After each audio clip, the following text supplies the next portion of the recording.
Aujourd'hui, je reçois Chris Kilmeret, entraîneur de nombreux pilotes de la scène internationale en VTT descente et en enduro. Un échange riche en vision d'entraînement et cette fameuse approche globale qui est vraiment... Salut à tous, on se retrouve aujourd'hui pour le Setup Podcast. Le but est de vous faire découvrir les différents entraîneurs que j'ai eu la chance de rencontrer durant mon parcours, échanger avec eux sur leur vision d'entraînement et tenter de répondre à la question « Qu'est-ce qu'un athlète ?» Salut Chris. Salut. La forme? Et là, ça va, ouais. Nickel. Pour l'instant, ça va, ouais. Nickel. Merci d'avoir accepté de venir sur le Setup Podcast. Ouais, premier podcast en français, hein. Donc, je dois dire déjà que mon français, c'est pas le meilleur niveau. Il y a des moments où ça va très bien, il y a des moments où ça va dans l'autre sens. Donc, on va voir. Surtout les mots techniques, hein. Des fois, si tu me poses une question un peu, je sais pas, un peu physiologie, un peu technique comme ça, des fois, je manque un peu de vocabulaire. Mais voilà, on va voir ce qu'on peut faire. Ouais, on s'arrangera. Mais après, je pense qu'il n'y a pas de meilleur endroit pour faire son premier podcast en français avec moi. Ça fait un petit moment que je te suis sur les réseaux et je trouve que le contenu que tu mets et ce que les athlètes avec qui tu collabores, c'est inspirant et je trouvais que tu avais ta place dans le podcast. Ouais, cool. Bon, nickel. Ouais, tu vois, j'ai fait des fois les réseaux sociaux pour moi, il y a un côté business, il y a un côté marketing un peu parce qu'il faut toujours tu vois, surtout dans la descente ou les VTT un peu enduro, gravity, on va dire. Il faut toujours être un peu, il faut mettre une lumière sur soi, quoi. Mais juste au niveau de business pour gagner l'argent dans l'avenir, tu vois. Mais d'un autre côté, c'est bien de partager les idées un peu de faire. C'est un défi, quoi. Non, pas un défi, c'est presque comme des devoirs. C'est comme tu fais homework, quoi. C'est bien des fois de prendre toutes tes pensées, tout ce que tu fais avec les athlètes et partage un peu avec les autres qui sont peut-être mieux dans un sens de toi ou peut-être à des autres idées ou des autres façons de faire des choses. Donc, c'est cool de partager, de faire comme ça, toi. Ouais, c'est ça. C'est pour qu'on avance tous ensemble vers du mieux ou vers du haut niveau. Ouais, voilà. Parce que des fois, il y a quelqu'un qui pose une question qui dit là, je suis pas d'accord ou là, je suis d'accord. J'ai une autre expérience ou quoi que ce soit. Donc, c'est cool, quoi. Complètement. Du coup, est-ce que tu pourrais te présenter? Parce que je pense que, comme tu dis, et à part l'ADH, je pense que je sais pas s'il y a beaucoup de monde qui te connaît en dehors de l'ADH. Non, je crois bien. Je crois pas, hein. Je crois pas. J'ai quelques copains coach maintenant dans le monde de athlétisme, tout ça, parce que j'ai un copain en Suisse qui fait le hammer throw. Je sais pas comment tu dis en français. Le lancer de marteau. Ouais, lancer de marteau, voilà, tout simple. Et donc, avec lui et avec tout le monde que lui, il connaît aux États-Unis et ailleurs, j'ai arrivé maintenant à diversifier un peu tous les gens qui sont autour de moi des autres qui m'aident à améliorer tout ce que j'ai fait. Donc, ça, c'est cool. Mais voilà, je suis irlandais à la base. C'est pour ça que j'ai un bel accent quand je parle français. Ça fait entre 10 ans, 12 ans que je suis installé à Morzine, en France, dans les Alpes. Et comme pas mal des étrangers qui sont là installés à Morzine, c'est une question j'ai arrivé ici, comme tout le monde, pour faire une petite vacances, pour faire un petit stage de VTT quand je faisais les courses moi-même. 2007-2008, c'était à l'époque. Et j'ai resté. Voilà. J'ai resté depuis. Et maintenant, je suis installé là. J'ai fait première partie de mes études chez moi en Irlande. Donc, sciences de sport, un peu études de sport un peu global, un peu basique à l'époque. C'était pas une université avec des grosses aptitudes dans ce domaine, mais on a fait quand même des choses très pratiques parce qu'on n'avait pas de laboratoire, on n'avait pas des choses comme ça. Donc j'ai commencé les études là-bas. Ensuite, j'ai allé en Suisse, au Centre mondial de cyclisme. J'ai fait un petit diplôme là-bas en BMX VTT.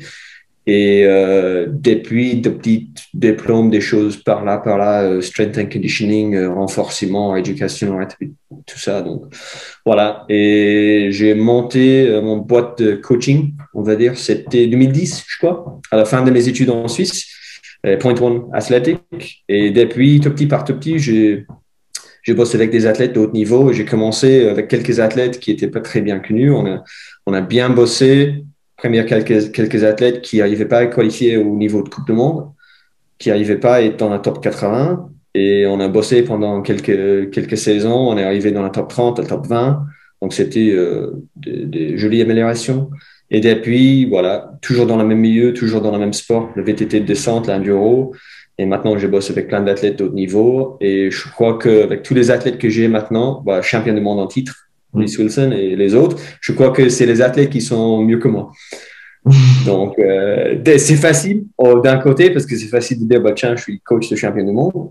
Mais d'autre côté, c'est très difficile comme coach de savoir si tout ce que j'ai fait, ça aide les athlètes ou si les athlètes et leur état à point sans moi. Donc, ça, c'est vraiment une question difficile que je pose chaque matin. Quand je suis au lit le soir, le matin, je me regarde en haut. Je dis, putain, est-ce que c'est moi qui est bon ou est-ce que c'est juste eux qui sont bons? Donc, avec ça, ça me motive et ça me permet de toujours aller un peu plus loin ou de bosser mieux, bosser plus pour eux, quoi. Donc, voilà. Ouais, c'est un beau parcours et une belle remise en question constante. Ouais, ouais, des fois, c'est surtout quand j'ai fait une bêtise, quoi. Parce que avec n'importe quel niveau d'expérience, les bêtises, ça arrive toujours. Et surtout dans un monde qui bouge aussi vite que le vélo. Et ouais, j'ai fait plein de bêtises déjà cette semaine, c'est que vendredi, donc voilà. Ouais, c'est ça. Du coup, c'est quoi pour toi un athlète? C'est quelqu'un qui bouge bien. On a posé plus ou moins la même question avec une jeune athlète que j'ai commencé à bosser avec cet hiver. Et à cause de Covid, je n'ai pas encore bossé avec eux tête à tête, face à face. Et là, je pose, ça me permet de donner la réponse tout de suite à ta question parce que c'est ça. C'est un athlète, c'est quelqu'un à la base qui bouge très bien. N'importe quel sport, c'est quelqu'un qui est capable de maîtriser son corps et les impléments, le truc. Donc, pour nous, c'est un vélo. De maîtriser un vélo, le parcours, le terrain et leur corps. Et voilà, ça, c'est un athlète. Et après ça, si on veut aller sur un autre niveau, on parle de tout ce qui va avec au niveau de mental, au niveau de physique, au niveau de son personnel, au niveau de marketing, contrat, tout ce qui est haut niveau. Mais à la base, c'est quelqu'un qui bouge bien. Voilà. C'est un beau résumé. Genre, c'est la première fois que quelqu'un me le résume en 2 mots. Voilà, c'est ça. Hein, et c'est quelque chose pour nous comme coach et pour tous les coachs et même pour les spectateurs. On est tous capables de dire ça, c'est joli. Belle forme, belle technique, bel mouvement, joli truc, jolie machine, machin. Et après, c'est à nous, les coachs, de définir exactement ce que c'est d'être capable de bien bouger sous les charges, les charges mentales et physiques et tout ça. Et après, la grande question, il faut faire quoi? Comment on améliore le mouvement? Ça, c'est les questions pour nous, quoi. Comment il faut faire? Ouais, c'est ça. Ouais. Si tu pouvais me résumer un peu ta philosophie d'entraînement, que ça serait? En français, je ne sais pas si j'arrive. Hein. Ouais, on va essayer. Eh ben, Poutoir, ça, c'est quelque chose. Ouais, philosophie, c'est un grand mot. C'est un gros mot même, des fois. Parce que c'est la philosophie de base de tout ce que tu fais comme coach, comme préparateur physique, n'importe quel type de coach. Et c'est la philosophie qui t'aide à créer tes principes. Et c'est tes principes qui te guident chaque jour dans le métier. Et voilà, donc philosophie pour moi, c'est l'athlète d'abord, je crois en français. C'est l'athlète au centre de tout ce qu'on fait. Toujours. C'est toujours l'athlète au centre. Et je ne sais pas, en français, j'arrive vraiment mal à m'exprimer comme il faut, mais c'est toujours l'athlète d'abord. Ça, c'est le premier truc. Et pour moi, c'est vraiment philosophie de globalité, je veux dire en français. C'est la globalité. Pour moi, comme coach, il faut que au moins j'ai une connaissance, je suis capable soit de bosser avec les athlètes sur le sujet, ou soit de bosser avec quelqu'un qui est expert dans ce domaine, mais il est capable de bosser sur la physique, la technique, la tactique, le mental, le biomécanique, les études de motor learning, je ne sais pas comment tu dis en français. Ouais, contrôle moteur. Ouais, voilà. Donc, tous les domaines de sport la psychologie de tout, d'être capable d'avoir une connaissance dans tous les domaines pour être toujours, d'être capable toujours au max d'aider les athlètes, quoi.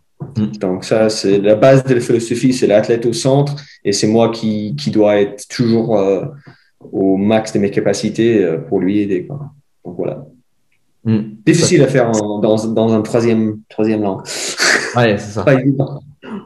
Ouais, ça fait énormément de casquettes. Il y en a des coachs qui sont pas capables. Il y en a des coachs qui sont mieux. C'est mieux s'ils restent dans un domaine, qu'ils restent dans un chemin. Et c'est nous qui va vers eux pour les astuces, pour les expertises. Et il y a des coachs peut-être un peu comme moi qui sont, je sais pas si je suis capable, mais j'aime bien d'être un peu dans tous les domaines, toi. Ouais, je me souviens une fois en story, tu avais mis ouais, est-ce qu'il y en a un qui connaît de trucs de la biomécanique, enfin de la mécanique d'ingénieur et tout ça. Ouais. Et il y a quelqu'un qui m'a partagé un joli livre quand j'ai posé cette question. C'était un livre de le mécanique de l'être humain qui était fait dans les années 60 et c'était énorme comme truc. C'est pas l'art du mouvement de Berthoz, peut-être? Ouais, peut-être, ouais. Énorme. Parce que moi, je suis pas du tout mathématique, je suis pas du tout dans ce domaine, toi. Je suis beaucoup plus côté idée, côté, je sais pas comment tu dis, je suis vraiment, je suis pas du tout carré comme ça. Donc, ouais. Voilà. Ben, je pense qu'il faut aussi, c'est le fait de pouvoir mettre son esprit un petit peu partout. Ben, ça te permet, en fait, je pense, d'aller explorer plein de belles choses. Ouais, absolument. Ouais. Et même juste être capable de prendre toutes les idées qui sont là dans la mécanique, les choses vraiment mathématiques, les choses vraiment carrées, avec les réponses claires, de prendre tout ce qui est là-dedans et de injecter dans mon coaching, quoi. Donc, tu es capable de vraiment mettre juste les petits points qui sont intéressants pour nous. Surtout comme, par exemple, les aérodynamiques pour les descentes maintenant. C'est un truc c'est une évolution tellement vite. Donc, il y a plein de gens qui pensent un petit peu, il y en a qui trichent un peu, il y en a qui font ci et ça. Donc, il faut, par exemple, dans l'aérodynamique, tu peux pas dire, bah, tiens, ça c'est plus vite parce que c'est plus serré. Le vêtement est mieux parce que c'est comme ça. On ne sait pas. Il faut tester, il faut avoir les compétences et les connaissances de tester, de savoir pourquoi peut-être c'est plus vite ou moins vite. Donc, voilà.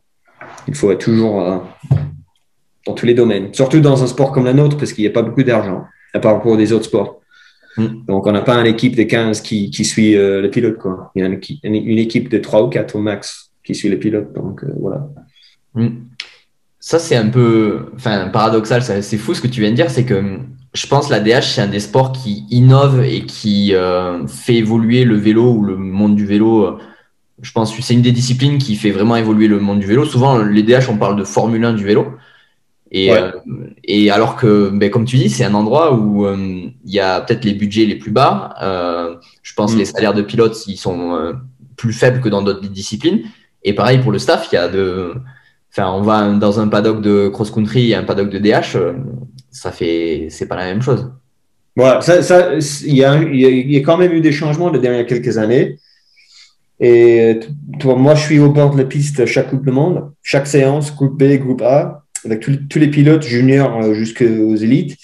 Et depuis 2017, on va dire, à 2017-2008, il y avait moi et 2-3 autres qui étaient toujours là. Et maintenant, il y a des papas avec les caméras partout. Hein. Des caméramans, les espionnes. On fait toujours des blagues avec l'entraîneur de Loïc Bruni, Nix, que voilà, c'est l'espionnage. Toujours l'espionnage. Donc, il y a eu des évolutions de dernières quelques années, mais comme tu dis, au niveau de budget, au niveau d'argent, on n'est pas récompensé comme il faut, c'est sûr. Et il y a plein de choses. Moi j'ai envie de tester, de poser plein de questions, de tester sur les lieux, quoi, de tester sur la piste de VTT avec tous les athlètes de haut niveau que j'ai coach, et il n'y a juste pas assez d'argent. Il n'y a pas assez de temps, il n'y a pas assez d'argent, il n'y a pas assez de gens, Alors, moi, j'ai envie de faire plein de trucs, mais si un capteur là-bas ou un capteur là-bas qui me coûte 15 000 balles, je paie moi-même, il n'y a aucun récompense, quoi. C'est vite cher pour quelqu'un comme moi. Et les équipes, c'est la même chose. Et si j'ai dit au manager, bah, tiens, j'ai envie de mettre des semelles, par exemple, dans les chaussures pour capter la force dans les virages ou machin. Chaque semelle, c'est 3000 balles. Surtout, j'ai 3 athlètes qui vont casser les semelles en 2 jours. Donc, c'est perdu.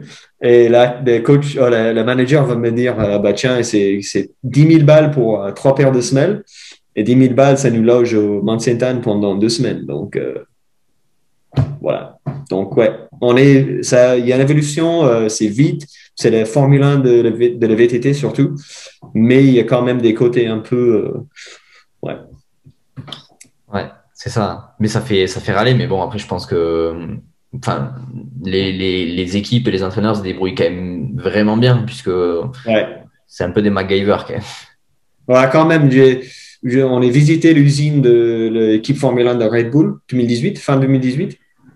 Avec Tané et l'équipe, on a eu le droit de visiter. Donc, on n'a pas tout vu parce que c'est vraiment caché. Tout ce qu'ils font aux usines, tout ce qu'ils fait. Mais là-bas, il y a 950 personnes qui bossent juste pour de voitures. Donc, c'est rien à voir avec nous. Mais quand même, j'ai posé pas mal de questions et je ne sais pas si toutes les réponses étaient vraiment les vraies réponses parce que là-bas, c'est l'espionnage total. Mais ça m'étonnait quand même. Il y avait des petits trucs physiques, le capteur ou les données pour les pilotes et tout qui ne prenaient pas. J'ai posé beaucoup de questions, surtout sur le pilote. Je crois que dans le monde Formule 1, c'est vraiment la voiture qui compte et les pilotes, c'est en deuxième, quoi. Et chez nous, c'est l'inverse. Bah, c'est l'inverse. Voilà. Il y a une égalité entre l'équipement et les pilotes chez nous. Donc ça, c'est cool, quoi. Ouais, c'est vrai que c'est fou ça. Je suis sur les réseaux pas mal d'entraîneurs de pilotes de Formule 1 Ouais. et j'ai l'impression que, ben, comme tu dis, c'est chacun fait sa sauce, mais il n'y a pas de règles et ils sont pas impliqués avec les usines ou avec les Non, équipes. c'est un peu, ouais, c'est un peu à l'arrache, quoi. Ouais, Ouais, il fait ce qu'il peut. Et après, c'est un sport où physiquement, il faut être bien, surtout au niveau de nuque, au niveau des épaules et tout ça. Mais en même temps, il faut être assez léger. Donc, il prend pas beaucoup de muscles. Euh, Même si un peu de musculation, ça va faire tellement du bien, mais voilà, tant pis. Euh, et ouais, physiquement, si tu es sur un certain niveau, bah, ça va, quoi. Tu peux pas vraiment, vraiment améliorer la performance d'une voiture qui est nulle si toi, tu es une machine physique. Donc, c'est un peu ça. À part pour nous, si tu es vraiment préparé comme il faut physiquement, ça aide vachement, surtout dans un saison complet, quoi. Hmm. Justement, quelle place toi tu donnes à l'entraînement, enfin à la préparation physique, parce qu'on est d'accord qu'il y a différentes sphères. Il y a l'aspect matériel, vélo, comme tu disais, il y a Euh, l'aérodynamique, il y a la technique et ben, la préparation physique, même si tout se combine à la fin. euh, c'est, bah, tu viens de dire exactement ce que je voulais dire, c'est que tout est lié à la fin. Tout est vraiment lié à la fin. Donc, je peux pas te donner un pourcentage ou quoi que ce soit pour dire que, tiens, bah, le physique, ça fait 60% des tafs ou machine, machin, parce qu'à la fin, c'est tout ce qui est lié, c'est tout ce qui est vraiment enchaîné ou collé ensemble qui compte. Et c'est comme, bah, surtout dans le domaine de haute performance, de haut niveau, c'est vraiment comme entraîneur, comme coach, comme préparateur physique, c'est vraiment si tu es capable à aider le pilote à organiser et planifier les séances des entraînements physiques et technique, tactique et préparation de matériel, tous en même temps et tout vraiment allié, tout ce qui est fluide et vraiment mettre la lumière sur les types de séances qui sont le plus importants à cette stade pour cette pilote, c'est ça qui compte le plus. Je ne sais pas si je m'exprime comme il faut en français, mais je m'explique. Mais voilà, des fois, il y a un pilote qui a besoin un peu plus physiquement, qui a besoin un peu plus de puissance dans les fesses ou plus de puissance dans les jambes ou quoi que ce soit. Mais dans une certaine période de prépa, il faut aller bosser sur le vélo. Il faut aller faire 3 jours de descente 3 ou 4 jours de descente par semaine pendant 3 semaines parce que c'est ça qu'il faut faire. C'est là où il va améliorer le plus. Et on bosse comme on peut avec le physique autour de ça. Donc, c'est vraiment une question de fixer des objectifs sur des choses qui sont les plus importantes, sur les choses qui donnent les athlètes la confiance, parce que c'est ça qui compte pour tout dans la descente, quoi. C'est la confiance, quoi. Donc, pour moi, c'est un travail long terme. Donc, c'est pas une question de je veux, toi, plus ou moins qu'un athlète, il est capable de faire un deadlift 2 fois le poids de son corps. Mais ça, c'est un travail pendant 3-4 ans pour moi. Si on passe 6 mois de l'hiver et le mec ou les filles, ils pèsent 60 kilos, il arrive à faire qu'un deadlift à 100, je m'en fous, quoi. C'est vraiment dans l'avenir. On va améliorer la force, on va améliorer la puissance tout petit par tout petit, mais il y a plein de choses qui sont aussi importantes, ou des fois plus importantes que ça autour. Donc voilà, c'est vraiment une question de diviser le travail comme il faut, quand il faut, quoi. Ouais. Au final, c'est mettre les priorités aux bons endroits. Parce que si le mec, ce qui compte, c'est qu'il soit rapide sur le vélo. Enfin, c'est toujours cette notion de transfert qui. Enfin, voilà, je pense que celle-là, elle empêche beaucoup de monde de dormir, cette notion de transfert, de dire est-ce que de faire un deadlift à 2 fois son poids de corps, ça te fait vraiment aller vite sur un vélo? On sait pas. Alors, je viens de discuter avec un pote en montant, on a fait un tour à midi. Un petit piste sympa, on est monté 600 mètres tranquillou sous le soleil. Donc, on a eu assez de temps de discuter. Et on a discuté un peu du même sujet. Et le truc, c'était que avec les rotations des roues sur un vélo de descente 29 pouces, avec l'accélération des gravité, je ne sais pas comment dire en français, avec toutes les forces centripèdes, centrifugales, tout ça, avec les rotations angulaires, les vitesses de rotation angulaire des articulations, avec tout ce qui est système neuromusculaire, tout ce qui est fascia, tout ce qui est élastique, tout ce qui est le réflexe de stretch, je sais pas comment tu dis en français. Le réflexe myotatique. Ouais, voilà, myotatique, ouais. Avec tout ce qui allait, avec tout ce qu'il y a pour piloter un vélo aussi précis, aussi vite, je crois que le transfert, ça n'existe pas presque. Le vrai transfert à 100%, c'est vraiment, on a la chance qu'il y a tellement de types de contractions, il y a tellement de types de mouvements, il y a tellement de types de temps d'appliquer la force dans un virage relevé pendant 3 secondes ou d'appliquer la force pendant moins d'une demi-seconde pour un petit appui vite fait. On a tellement de types de contractions, tellement de types de besoins sur un VTT de descente, de tout ce qu'on fait, ça transfère, quoi. Et encore, on n'a pas encore pris en compte les frottements et tous ce qu'on appelle les frais de fonctionnement. Ouais, voilà, ouais. Donc, un bout de moment, il faut pas. C'est les gens avec plus d'expérience que moi, peut-être, qui sont mieux là-dedans, mais un bout de moment, il faut poser moins de questions, il faut juste bosser, quoi. Il faut juste bosser. Des choses assez basiques, mais constantes. Ouais, exactement. Justement, tu sais, tout à l'heure, tu me disais, c'est l'ensemble de tout ça qui te fait que tu vas vite sur un vélo. Comment toi tu fais par exemple pour identifier que c'est plus un facteur physique, plus un facteur matériel, plus un facteur technique pour faire progresser ton athlète? Ouais, de bosser vraiment proche avec eux, d'être toujours proche émotionnel avec eux, c'est très important parce que c'est là où tu es capable de poser des questions subjectives et d'avoir des conversations constructibles en permanence avec eux. Donc ça, c'est vraiment la base, quoi, d'être copain presque avec eux et d'être capable de dire, tiens, qu'est-ce que tu penses de ça? Cette course-là, cet secteur-là, cette partie-là, cet week-end-là, de toujours poser des questions. Pourquoi et comment on est arrivé là? Tu me dis le Andorre, parce que c'est tellement physique au début et c'est tellement raide à la fin que les bras, ça marchait plus, tu tenais plus les guidons. Mais ça, c'était pendant le premier jour, deuxième jour, troisième jour. Donc là, subjectivement, on pose beaucoup de questions et on bosse beaucoup sur les secteurs et les parties de la piste et les types de terrain, les types de pistes, les types de parcours. Donc, on pose toujours des questions là. On discute toujours en permanence tout ce qui est compétition. Et un autre côté, c'est le côté objectif. Et là, c'est là où on prend pas mal de données à la salle. On fait pas mal de choses avec le petit capteur accéléromètre. On fait pas mal de types de sauts, squat jump, CMJ, des choses chargées, des choses avec le poids de cours. On fait un analyse complet, quoi, de tout ce qui est force les membres inférieurs et et plus haut dans le corps, quoi. Donc, on fait plein de choses. On prend plein de données objectives et subjectives et on crée vraiment comment tu dis en français, on crée un photographe de l'athlète, quoi. Ouais, un bilan.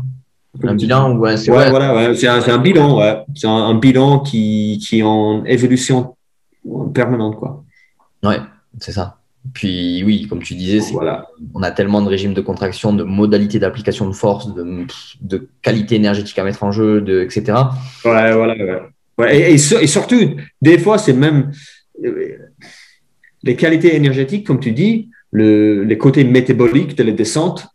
Côté enduro, c'est beaucoup plus simple parce qu'il y a des besoins très spécifiques là-dedans parce qu'il faut être capable de pédaler le vélo toute la journée pendant 3 jours. Mais côté descente, c'est vraiment différent parce que avec les tests physiologiques dans le laboratoire ou des tests qu'on fait aux salles, nous, avec les rameurs, avec le vélo, avec les home trainers, avec tout type de tests qu'on fait côté métabolique, des fois, il y a des résultats un peu comme ci, comme ça, de tous les côtés. Mais si tu mets les deux pilotes sur une piste, bah, il y a un dixième entre les deux.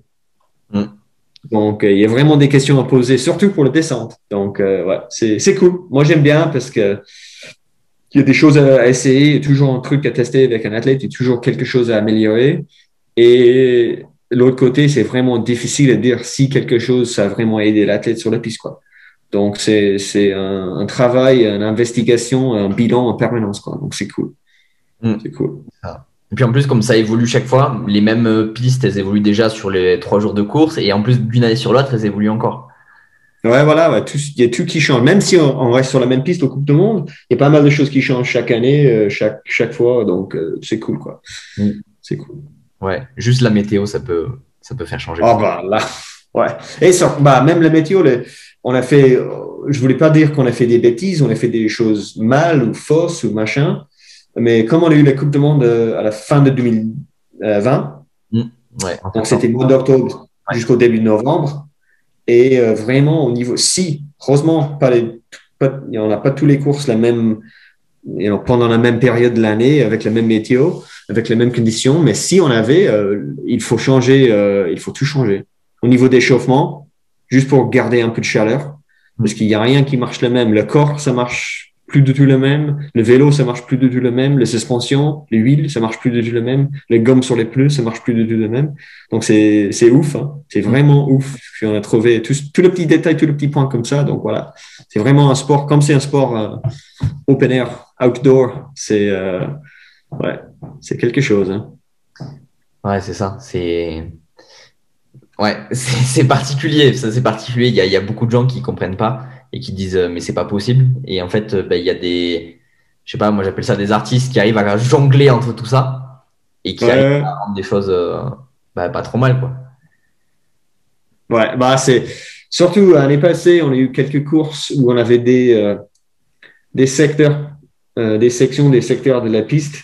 Donc on a 5 inter au Coupe du Monde. Et il y avait des petites parties de la piste qui faisaient 45 secondes, entre 45 secondes et 1 minute. Et il y avait peut-être une quinzaine de pilotes qui étaient dans 1 seconde. Et c'est les pilotes avec les morphologies complètement différentes. Il y a Laurie Greenland d'un côté à 60 kilos, il y a Greg Menard à 1m95. De l'autre côté, il y a Loic Bruni qui pèse 89 kilos, il y a un machin qui pèse 100. Il y a un mec sur un vélo full 29, il y a l'autre sur un vélo un moulet. Et il y en a qui sont capables de faire un squat de 200 kilos, un squat à la moitié peut-être. Et il y a des autres qui arrivent même pas à faire un saut de 20 cm dans un squat jump. Mais à la fin, on est tous sur la même seconde. Donc, voilà, quoi. C'est compliqué, mais c'est intéressant. Ouais, c'est ça.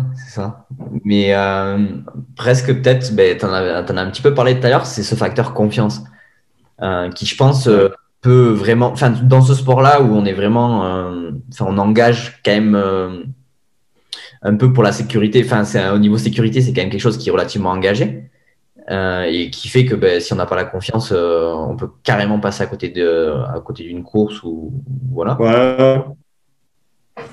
C'est tellement facile de rater les objectifs juste avec un petit poil, un petit truc dans la tête qui dit, bah, tiens, non, je suis pas à l'aise, je sens pas bien sur le vélo, je suis pas assis, je suis pas ça.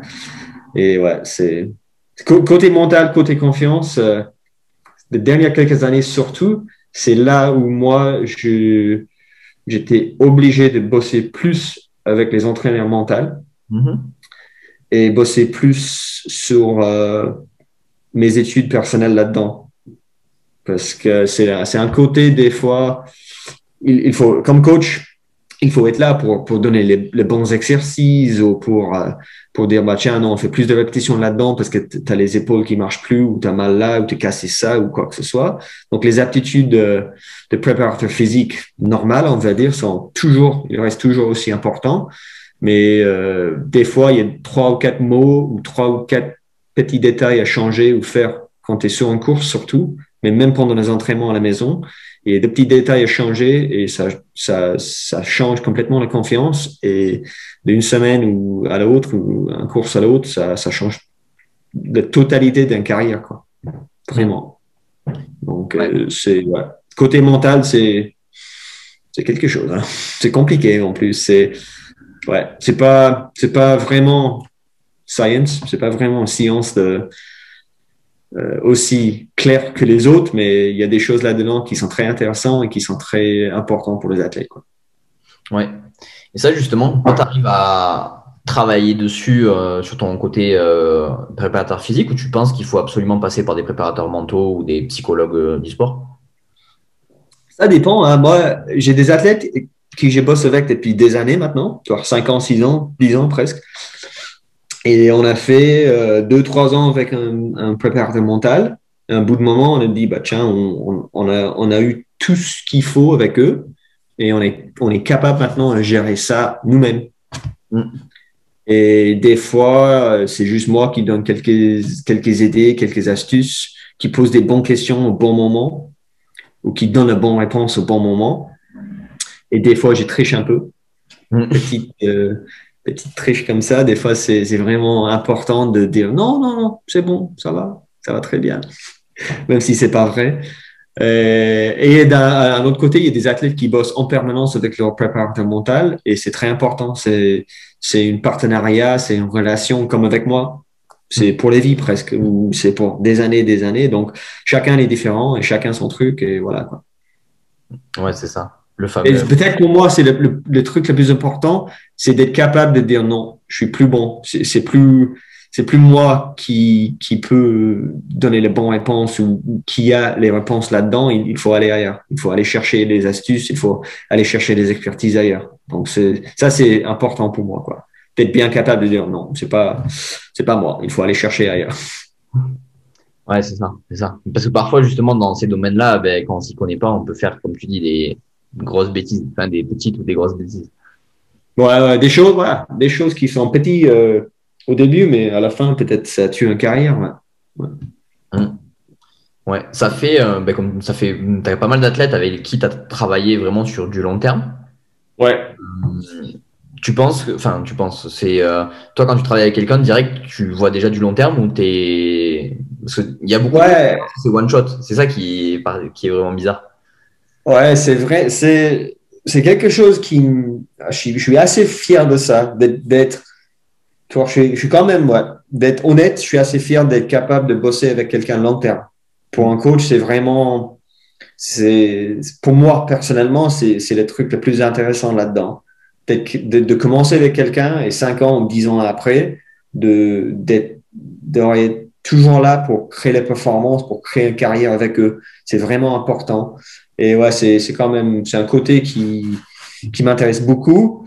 Et vraiment, bah maintenant, j'ai tellement de demandes, j'ai tellement des emails, des messages plutôt sur Instagram maintenant.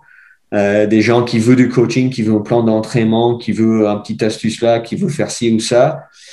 Et je suis toujours obligé de dire à eux que pour moi, pour l'instant, je suis full, quoi. Je suis plein. Il y a plus de place. Et c'est plus ou moins s'il y a quelqu'un qui me demande mes services, il faut discuter avec eux pendant un petit moment pour voir si ça va ensemble, si ça va vraiment aller bien ensemble. Si si au niveau de relation, au niveau de partenariat, on peut créer quelque chose vraiment cool, quoi, vraiment sympa, vraiment long terme. Donc voilà, pour moi, c'est long terme, hein, c'est 5 ans minimum, je crois. On peut vraiment changer des choses. Comme Charlie Harrison, on a commencé fin 2017 ensemble. Et Charlie, il était vite, mais il y avait plein de choses il y avait des détails très simples, des trucs très simples à changer depuis le début. Et ça paye tout de suite, quoi, au niveau de performance. Mais il y avait des autres choses qui étaient plutôt long terme, 2, 3 ans, 5, 4 ans. Et maintenant, c'est notre 4e ou 5e année ensemble. 18, ouais, 4e année ensemble. Et maintenant, ça paye, quoi. Maintenant, c'est niveau podium Coupe du Monde, quoi. Donc, même le haut du podium. Ouais, là, il a déjà gagné tous les courses sauf le Crankworx l'année passée à Innsbruck. Il finit 3e. Tous les autres courses depuis le Covid, il gagnait.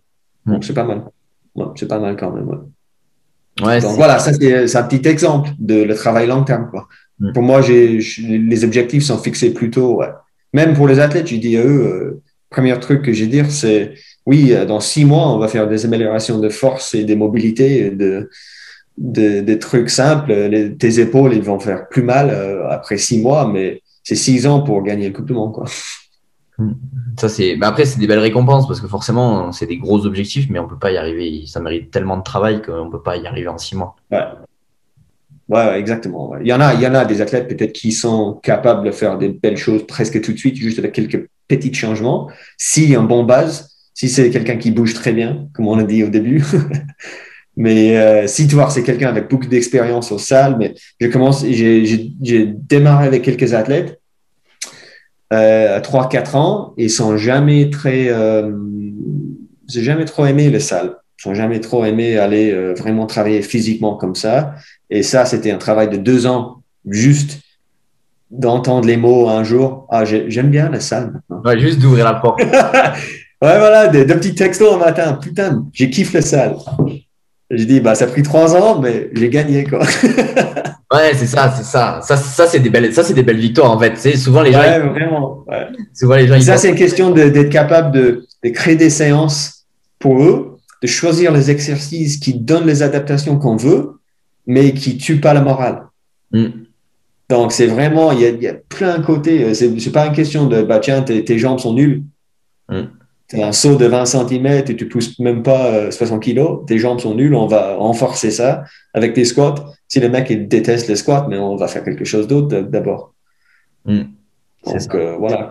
C'est le côté humain. Comme j'avais dit au début, c'est vraiment le côté humain, le côté athlète au centre de tout ce qu'on fait, quoi. C'est ça, c'est que en fait, on a une caisse à outils, une caisse à outils. On peut aussi fabriquer nos outils, mais après, c'est de réussir à le faire passer à l'athlète. Ouais, voilà, tout. Et ça, c'est une question de communication, et pas juste communication verbale, tout type de communication. Mais c'est ça au niveau pour d'être un bon coach, d'être capable de communiquer, c'est vraiment, c'est important. C'est un outil, c'est un type de truc qui est vraiment important pour n'importe quel type de coach, quoi. Ça sert à rien de donner les répétitions et les séries. On est tous capables de faire ça 5x4. C'est facile. Ouais, tu vas sur Google et c'est bon, tu l'as. Ouais, voilà. Ouais, 5x4 ou 6x4 ou 3x5, ça va. C'est plus ou moins la même chose à la fin, quoi. Ouais, c'est ça. Ouais, après 3 ans, c'est la même chose. Hein.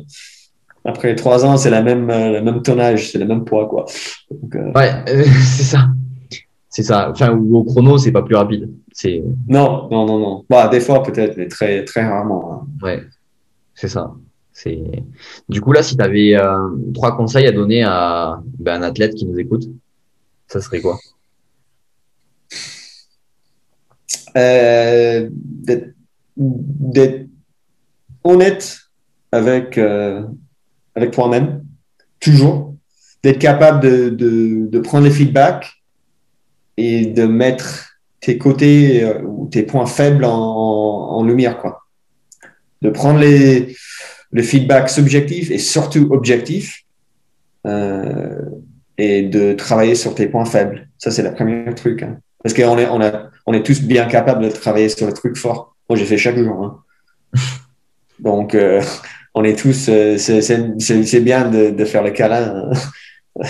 Ouais. Soit comme ça, c'est gentil d'être gentil avec toi-même, mais c'est un bout de moment, ça marche plus. Donc, tu es capable de prendre le feedback, tu es capable de chercher profondément tous tes points faibles, de bosser ça avec les données objectifs pour voir l'amélioration.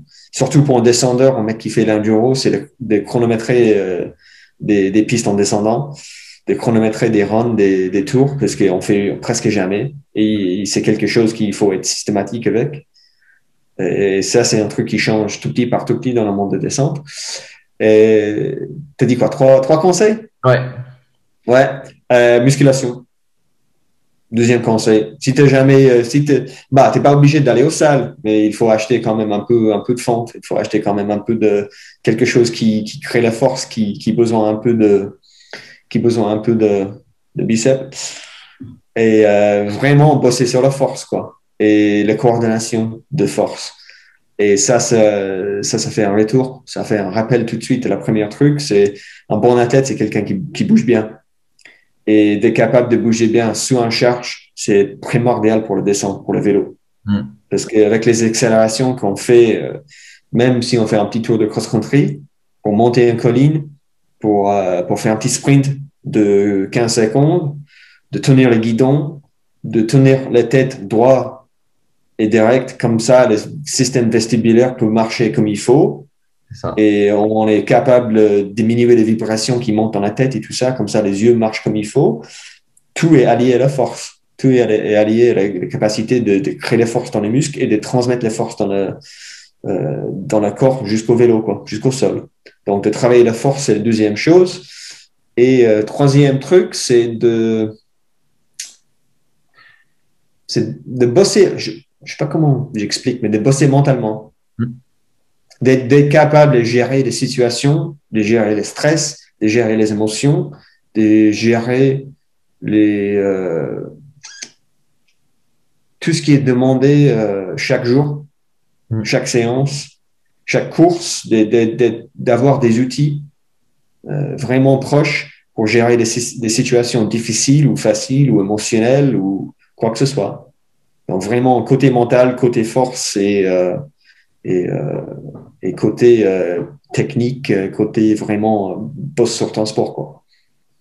Donc voilà, ça c'est les trois trucs pour moi. Et ça c'est les trois trucs pour nous qui sont toujours là, qui sont vraiment toujours là, quoi.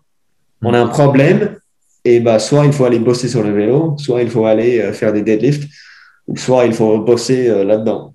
Ouais. Ouais, voilà. Ouais. Plus ou moins, hein. Plus ou moins, il y a toujours une solution là-dedans. Ouais, c'est ça. Puis après, quand tu commences c'est jamais les travail perdus, quoi. Si tu bosses dans les trois domaines, c'est jamais travail perdu. Ouais. Puis si tu mets trop d'un côté et pas assez de l'autre, bah voilà, c'est un peu nul, mais voilà. Mais ce qui est bien, c'est que les trois domaines, ils sont gérés par là-dedans. Donc, du coup. Voilà, tout est géré par là-dedans. Ouais. Donc, ça, c'est. Si tu arrives à influencer le cerveau sur l'ensemble des plans, ben, tu peux faire à l'athlète ce que tu veux. Même c'est un point, c'est un des points positifs le plus fort d'être capable d'enchaîner des séances de musculation de force aux salles, d'être capable de gérer l'augmentation de poids, de amplitude des exercices, de technique des exercices, de tout ce qui est musculation, d'être capable de gérer là-dedans, ça vient de là. C'est la planification court terme, long terme, dans le moment, c'est d'être capable de gérer les stress, des trucs des sensations dans le corps qui sont là devant toi parce que ça fait mal, parce que c'est 150 kilos. Vraiment, les musculations, ça nous aide tellement à créer un mental fort et un mental avec les capacités qui sont utiles pour aller gagner une course de VTT, quoi. Donc, voilà. Ouais, c'est ça. Et en fait, c'est pour ça que les athlètes, ils veulent pas y aller à la salle. C'est parce que ça fait vraiment, ça chamboule beaucoup de choses. Ouais, c'est vraiment, tu peux pas tricher, quoi. Ouais. Souvent, si tu triches aux salles, avec n'importe quel type d'exercice, soit c'est très moche, ou soit ça fait très mal très vite. Ouais. Donc, voilà, quoi. Tous les mondes sont égaux sous le bar, quoi. Donc, C'est ça. donc c'est cool. Ouais, c'est cool quand même. Ouais, là, ils sont pas mal ces conseils. Enfin, je pense que ouais, il suffit juste de je pense que si les gens qui nous écoutent là, ils les gardent en tête, je pense que ça peut bien marcher. Ouais, c'est des choses basiques, hein, parce que je crois que à bout de moment, si tu es vraiment efficace comme coach sur l'autre niveau, de haute performance, c'est parce que tu étais bien capable de donner des astuces basiques, efficaces tout le temps, quoi. Des choses simples, hein, des choses très simples, mais constantes. Ouais, c'est ça. Bah, c'est ce que tu me disais tout à l'heure là, avant qu'on commence, où en fait le haut niveau, c'est faire des choses très simples, mais avec de façon très compliquée. Ouais, d'être toujours capable de garder les objectifs en tête, de bosser sur les points qui sont les plus importants pour cet athlète à cet stade, à cet niveau, et d'être constant, d'être toujours là, voilà, c'est un travail on continue. On dit en anglais the work works. Le travail, ça paye, quoi. Et il faut juste bosser, quoi. Il faut juste bosser. Ouais. Toujours, malheureusement. 24/7, quoi. C'est ça. Ouais. Bah écoute, je pense que c'était vraiment une discussion très très riche et très. Cool, bien. Hein. Premier podcast en français, donc on va voir ce que ça donne les commentaires. Ouais, c'est ça. Bah après, je pense que t'en es bien sorti. Hein. Oh, j'ai fait ce que je peux, quoi. J'ai fait ce que je peux. Là, j'ai deux athlètes francophones maintenant. Donc Estac Thomas et donc l'Ariège qui kiffe chez lui. Et Caroli Jérôme, la Suisse. Ah, ok, oui. Mr. Jérôme Caroli. Donc c'est cool, je bosse un peu chaque jour maintenant en français, donc ça m'a aidé vachement à progresser, quoi. Donc c'est cool.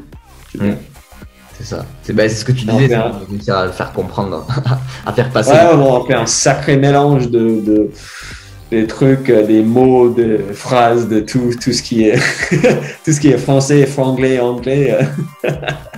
On fait un sacré mélange chaque jour, quoi. Ouais, c'est ça. Du coup, pour ceux qui veulent te retrouver sur les réseaux, Point One Athletic. Donc, je sais pas, c'est assez facile à écrire. Point, sans E, il n'y a pas un E comme en français à la fin. C'est Point One Athletic. Et ouais, je suis sur Instagram. Je fais très peu sur Facebook parce qu'il n'y a personne qui. Je vends des matos de vélo sur Facebook. Donc, si tu veux un pneu en 27,5, venez me voir. Comme tout le monde, ils vendent les pneus à 27. Ouais, ça, c'est qu'il n'y a plus de stock en Europe. Il n'y a plus de vélo en Europe. Donc là, c'est bon. Ouais. Moi, j'ai un stock chez moi. Donc, j'attends mois de juillet à Morzine pour gagner des millions. Ouais. Et sinon, un peu sur Twitter. Et Twitter, c'est plutôt où j'y vais pour discuter avec les autres coachs ou des gens un peu dans les autres domaines, tu vois. Dans les autres domaines, quoi. Soit l'économie ou soit un peu dans les domaines militaires ou les domaines d'espace ou des choses un peu plus intéressantes que la prépa physique, tu vois. Des fois, il y a des idées, des astuces et des soucis qui ont déjà été... des questions qui ont déjà été posées ailleurs dans les autres domaines. Donc, j'ai fait quand même pas mal des études, pas mal de recherches et tout ça dans les autres domaines. Tu vois. C'est ça. Donc, voilà. Instagram, Twitter, venez bien me voir. Impec. Bon, bah super. Cool. Merci beaucoup. Bah, pas de souci. J'espère que le podcast t'a plu. N'hésite pas à envoyer des questions à moi ou à Chris si t'en as. Continue à t'abonner et à mettre un petit 5 étoiles sur les différentes plateformes Spotify, Apple Podcast ou sur Chronominute. Et on se retrouve très bientôt pour un prochain épisode.